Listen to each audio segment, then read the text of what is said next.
સુરતમાં તસ્કરો જાણે કે બેફામ બન્યા હોય તેવું લાગી રહ્યું છે। તસ્કરોને જાણે કે પોલીસનો કોઈ ખોફ રહ્યો ના હોય તે રીતે કાયદાના લીરેલીરા ઉડાવી રહ્યા છે અને ગુનાહિત પ્રવૃત્તિનો સિલસિલો યથાવત રહેવા પામ્યો છે।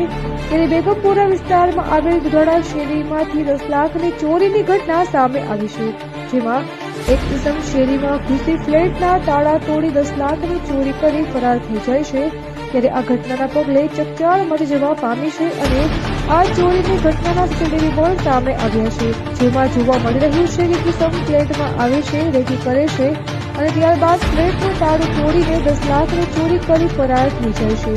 ત્યારે આ અંગે ફ્લેટના માલિકને જાણતા જ તેમણે આ બનાવ અંગે પોલીસને જાણ કરી છે અને પોલીસે ફરિયાદ તથા સીસીટીવીના આધારે તે ઇસમની શોધખોળ હાથ ધરી છે। તેમજ આ ઘટનાના પગલે આસપાસના રહીશોમાં પણ ઉકળાટ ફેલાઈ ગયો છે।